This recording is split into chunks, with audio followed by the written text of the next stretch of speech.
Jacksonville Jaguars, coming off of what ended up becoming a very disappointing season. At one point, they were the number 1 seed in the AFC, or destined to be. Yeah.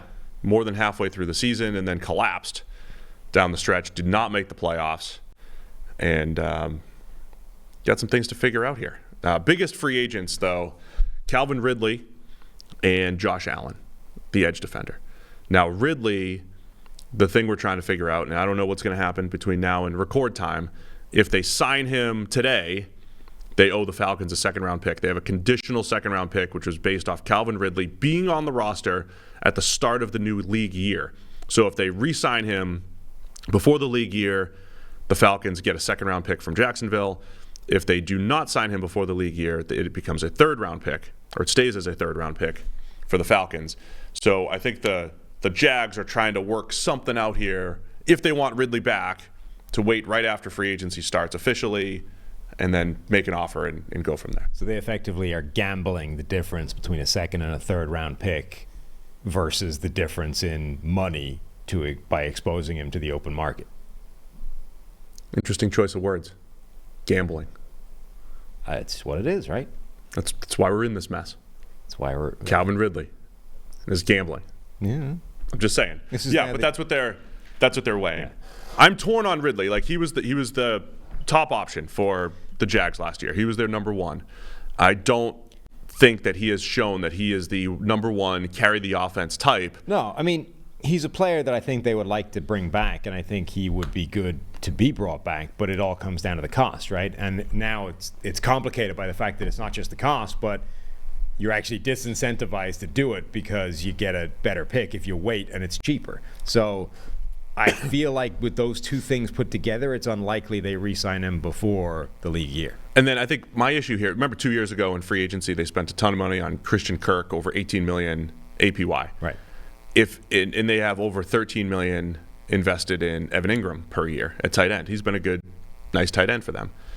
If Calvin Ridley was on the team, we would still be saying, man, it'd be nice to get Trevor Lawrence one more guy, right? Sure. The big guy, the vertical threat, a lot of the draft picks that are available here that we keep citing. But do you want to have a receiving core with Ridley making, let's say, 15 to 18, Kirk making 18, and Evan Ingram making almost 14? Again, per year, you're moving the money around, whatever. But I'm just saying, like, per season, that's the breakdown. Is that how you want your resources allocated? To me, that's a harder sell. Ridley's an easier sell when you got a high-end guy and it's like, I'll pay him more to be a 2, right? It's a lot of investment, but I'll pay him more to be a 2. So that's where I think and they still have Zay Jones and Parker Washington drafted last year, but I think they're going to want to upgrade there. Well, the biggest problem is, so Ridley is still who Ridley has always been, which is not a true number 1 receiver who can win in all situations, in all capacities, from all alignments against anybody, right? Yeah. He is some version of a high-end number 2 receiver who, at least when he's on your roster and he's your number 1 guy, there's something still missing, right? The biggest problem I think Jacksonville had when you start thinking about, okay, Christian Kirk plus Calvin Ridley plus, whoever else they have on the team, is I don't think Ridley, so you can win, I think, without a true number 1. Like, you don't need prime Julio Jones or Jamar Chase or Justin Jefferson, but you need to be able to create that in the aggregate. Like, a composite of all your different guys can create that player, even if it's not one guy. The problem is, I think Christian Kirk and Calvin Ridley don't complement each other. Like, Calvin Ridley just cannibalizes Christian Kirk's production. And now you've got 2 high-paid guys that are missing something and missing the same thing instead of 1. So I think they could absolutely have both of them on the roster and then find the missing element and be in a good place. But they could also probably just move on from one of them, Calvin Ridley in this case, because he's hitting free agency, and just try and find a better player that would complement Christian Kirk. Yeah. I think just a lot of Kirk's production, you're like, hey, every time I'm like, oh, Kirk's making big plays, it's like, oh, that's good scheme too. They're using him on switch releases and he's busting defenses and whatever. I want a dude that's just going to go up and win at the catch point that Trevor Lawrence can trust. Trevor Lawrence is willing to make tight window throws. And I don't know that there's anybody on the roster that's going up and winning in those situations. And I would love to see, T Higgins would be awesome. Right. As the fit there, if he was not franchise tagged and available, if he does get tagged, I don't think that the price of trading for him is, I don't know if that's worth it or not for Jacksonville, trading for him and paying. Which is probably going to cost you a first rounder, right? Right. It costs you a first round and then probably $25 million a year. Which in their case is pick number 17. So you're effectively saying, what if you replicate the A.J. Brown deal? Is effectively what's on the table, right? Like if they franchise tag T Higgins and you call them up and you offer them the A.J. Brown deal, Cincinnati might take that. Yeah, pick 17. Yeah, pick 17, a third rounder as well thrown in there, and you're the team that picks up the contract that he's going to want, which is going to be A.J. Brown plus inflation. But Cincinnati might take that. If you're Jacksonville, do you do that deal? Because I don't think T Higgins, as good as he's been, has been A.J. Brown. Like, there's a gap. No, and I'll say, I mean, it feels like an upgrade on the receiving core if it's T Higgins and Christian Kirk and then Zay Jones. And I would rather give T Higgins the money, I think, than Calvin Ridley. I think that's pretty clear. But is that an upgrade enough? I'm just saying, I feel like those are the types of conversations, though, that the Jags should be having right now. I mean, I don't think it would be crazy. Like, I think you can make an argument that it's a fair allocation of resources, but I don't think it's as obvious as the A.J. Brown deal that that's just a good piece of business. Like, when Philadelphia did that, we were saying that's the best first-round pick that's been spent this year. And that was even knowing that they had a third rounder put in there as well, and it was going to cost them including the price, absolutely. Yeah. It's not as clear cut with T Higgins and Jacksonville. I do think that he complements Christian Kirk very well, and that does provide some of the missing elements of receiving skill set that offense doesn't have. But it would be expensive. 17 overall. If it's the third rounder as well, that's 96. Maybe you can talk them into one of your fourths, but yeah, that would be rough. Other issues in Jacksonville on the offensive side of the ball, very inconsistent run game. We saw Travis Etienne break a few big runs and everything, but the down-to-down consistency was not great. Run blocking, not great up front. I think a lot of Jags fans want a new center, and they could be in the Jackson Powers Johnson sweepstakes at 17. I don't know if JPJ's destined for the top 20-ish picks or not. I don't know if that's where the league is valuing him or if he really is more of like a very late first into the second round type of guy. But the Jags, with his size and his ability to move people, and what, you know, when the Jags go into offseason meetings, what do we need to improve? Physicality in the run game is going to be near the top of the list, and it feels like that fit is going to be brought up as well for the Jags. What was it Etienne got a vote for? Was it Offensive Player of the Year? Somebody gave him a vote for it? I think it was third place vote for Offensive Player of the Year. Wow. Yeah. Was that like a protest vote? I mean, I don't know. I don't know if it's kind of like when you've complimented recently Derrick Henry for running behind a bad offensive line. Yeah. If it was a compliment for Etienne that, you know, he had no running lanes but still created some big plays. It's one of those where you want to be, you know, a little bit hipsterish and you just go too far, you know? Like, I want to be different with this. I want to make a point with this vote, but you end up selecting something kind of crazy. I'm careful not to question the hipsterish things because people must think of that of us. Sure. As PFF as a whole. Yeah. Oh, PFF's just trying to be different. Or you're just doing this for the clicks. And it's like, at the end of the day, at least it's we at least have a process that is play by play. Right. And we come up with our evaluations maybe differently than others do. So we have at least a reason to come across as hipsterish. You know, just doing it to do it, I don't necessarily understand. Right. Anyway, I like Etienne as a big play threat, but they just need a more consistent ground game. It felt like there were some of those charts out there, how much, like trying to quantify supporting cast. We did this earlier in the year, drops and EPA on drops, and Trevor Lawrence is near the top of all those things. And I'm not absolving him. I didn't think Lawrence played very well down the stretch whatsoever. He didn't take that next step that we were anticipating Trevor Lawrence to take, where he's dragging the team with him. But basically, anything that quantifies the supporting cast, how well did they catch the ball? How well did they run after the catch? How well did they run the ball? How well did they run block? How efficient was the run game as a whole? All of those things were near the bottom of the league for the Jags.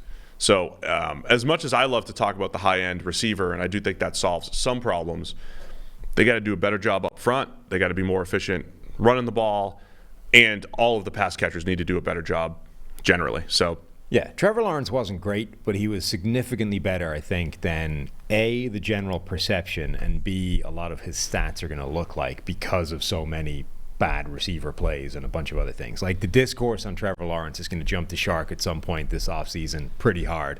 And I think we just need to be aware of that. And like, I forget, I think Ian Hartitz posted this video. It's like a 3-minute video of people just screwing Trevor Lawrence out of touchdowns, right? Whether it's drops, whether it's can't quite get a second feet in. And even, like, not all these are great throws, you know? Like, there are throws that if Trevor Lawrence was a tick earlier on it, or if he'd been like a half step different. But the point being, like, there's a 3-minute video where if these plays, if something tiny in the play changes, Trevor Lawrence looks like an all-pro relative to where he is right now. And I'm not saying those plays don't exist for every quarterback in the NFL. They do, but the length of the reel is the important thing here, right?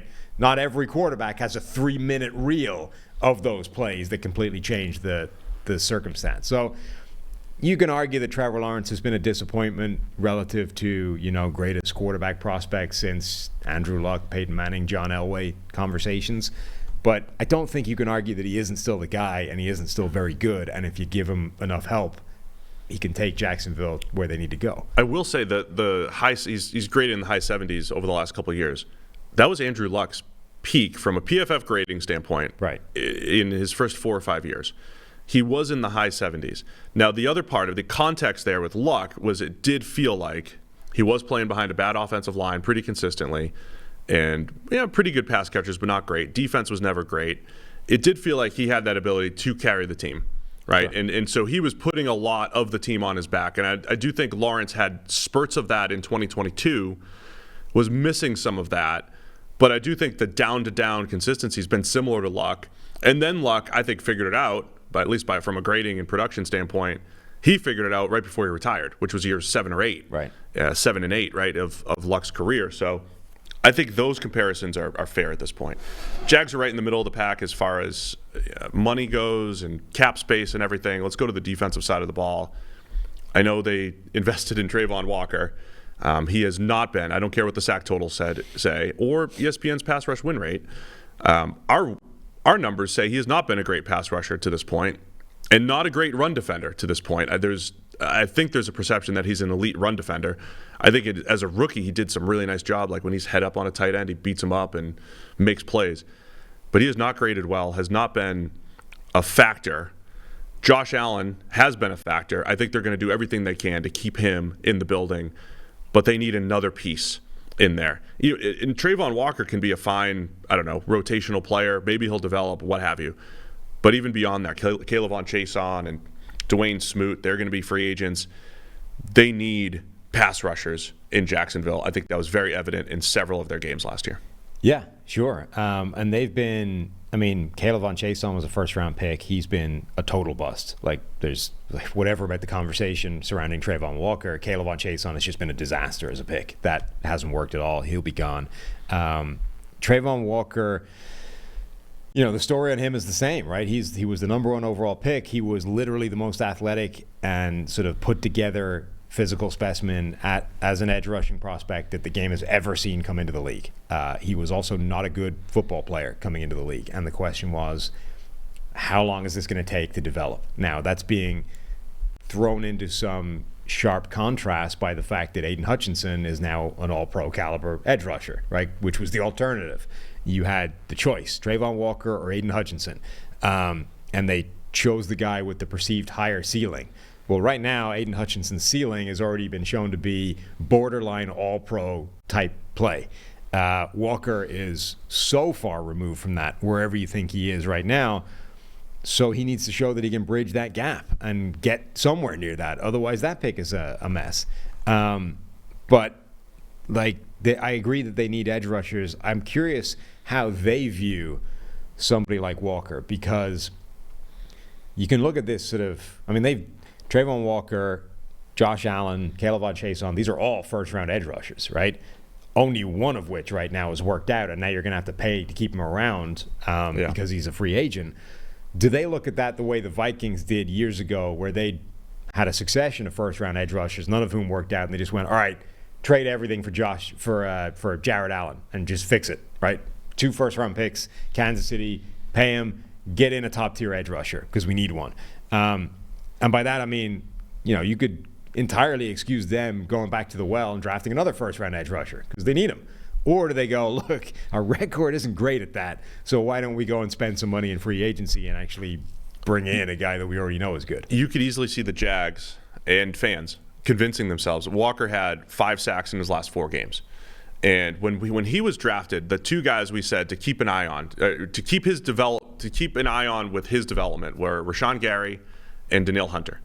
And because those were comparable athletic freaks coming out who had, not great production in college. And Danielle Hunter almost right away looked like a pretty good NFL player. Rashawn Gary took time. And it was his second year in 2020 when he really broke out. And again, breakout for me is the numbers that I would look at are the PFF grades because they are more consistent and they're, I think, a truer indicator of performance. Not the sack totals. I know we've said this 900 times in the last 13 years. But 5 sacks in the last 4 games, but pass rush grades of 71, 58, 57, 59. So I think you have to be objective and say he hasn't developed yet. He still could. He's played a ton of football. But last year in the 90s, he ranked in the 90s in PFF WAR and 110th last year. If you believe any of those numbers, WAR is generally pretty good at lead into wins.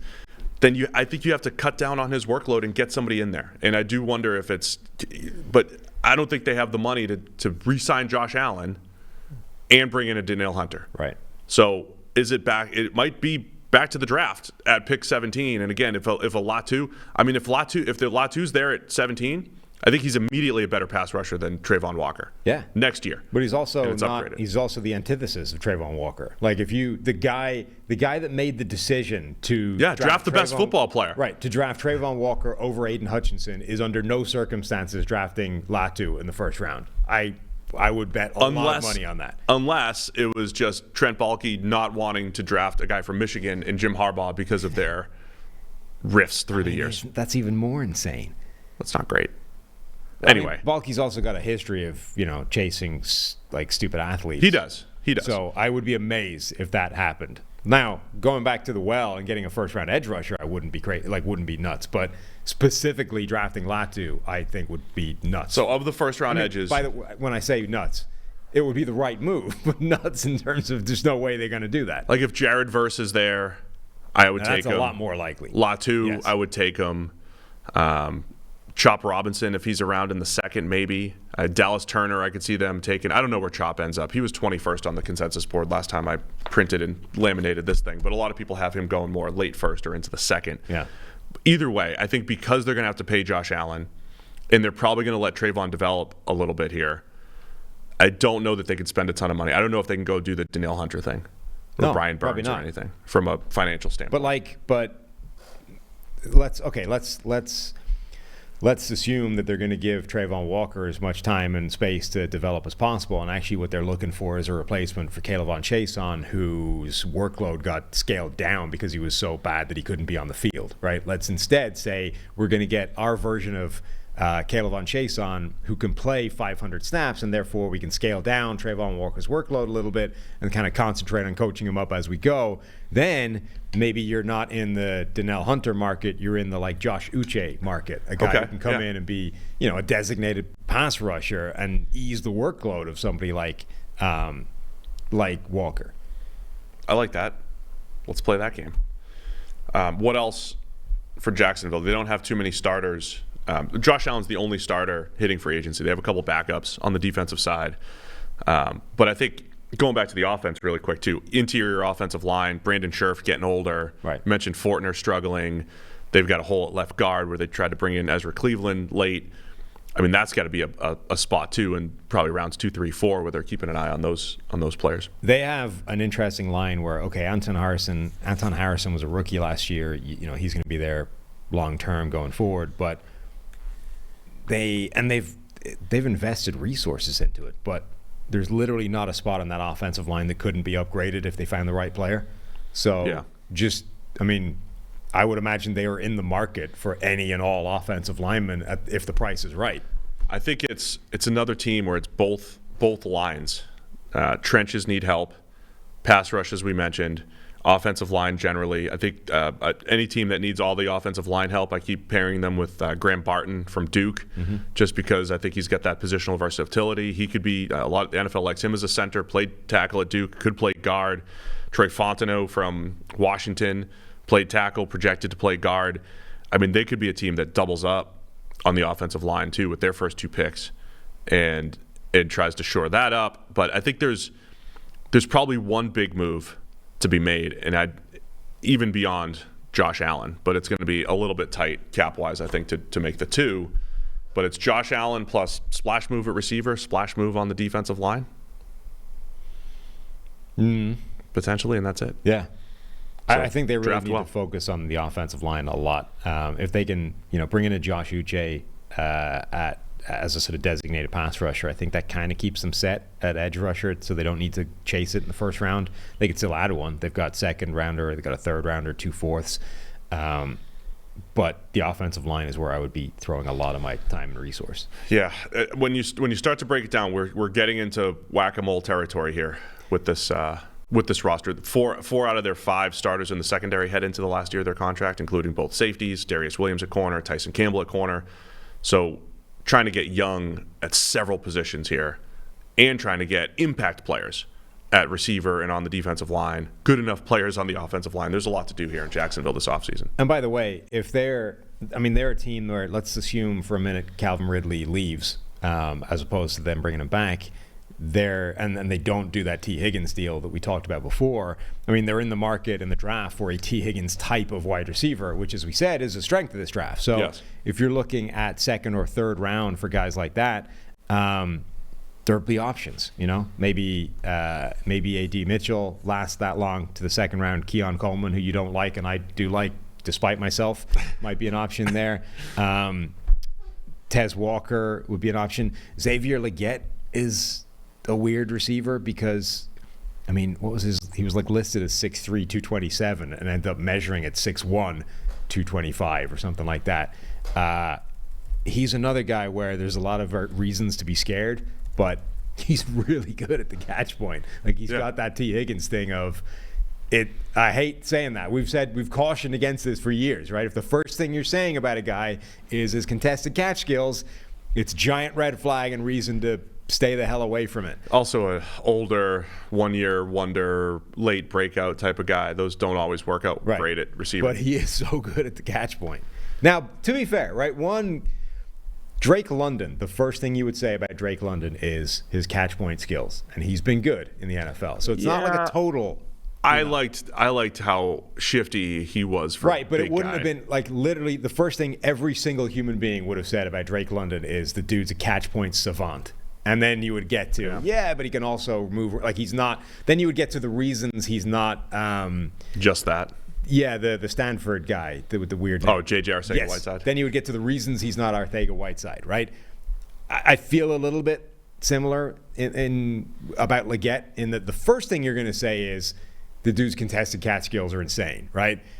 Then you can get to some reasons why he's not Arcega-Whiteside and can be good, but it's still scary. All right, man. Jaguars fixed.